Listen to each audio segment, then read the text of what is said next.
And my hands are still cold to this day. Right now, my hand, there's very little circulation in my hands. 60 years after surviving 2 weeks of combat in sub-zero temperatures, at times near 50 below. The cold was just unbelievable. 83-year-old Bill Roberts endures daily reminders of America's forgotten war. There was no parades, there was no celebration. We were just glad to be back. The winter of 1950 was a harsh one on the mountainous battlefields in Korea.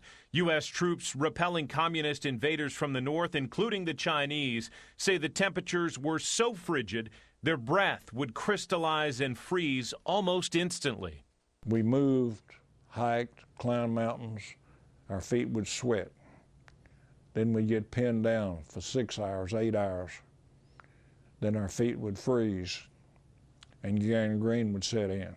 These photos show what the cold did to this Marine's left foot. So it was gangrene that stole your toes? Yeah. And how many toes did you lose? All of them. But the loss of friends and hundreds of fellow troops cuts deeper. My heart aches for them. At age 20 and in the Marine Reserves in the late 1940s, Bill Roberts never expected to leave the States. And we weren't expecting any more wars. Did you feel combat ready? No, never. But after hearing about a surprise invasion by the communist North in Korea, this combat Green Marine found himself at war and in a firefight in less than 1 month. After you hear a couple of bullets go by, you are a veteran.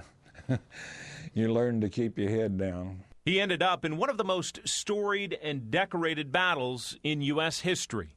And we call ourselves the Chosin few, the few that got out of the Chosin Reservoir. Surrounded by 120,000 Chinese soldiers and outnumbered at least 8-1, Roberts and his fellow troops fought their way to freedom. This documentary, centered on the battle at Chosin Reservoir, explains the brutal escape. But even though Bill Roberts was in the middle of that fight, his memory is blank. From the midnight on December the 1st until 2 o'clock in the morning on December the 4th, I have absolutely no recollection of it. It won't come back. My mind was literally frozen, for lack of a better word. You were functioning, but you don't remember anything? Don't remember it. It will not come back. I've tried, and I'm quite frankly glad. Maybe my mind just refused to bring it back, but I don't remember it.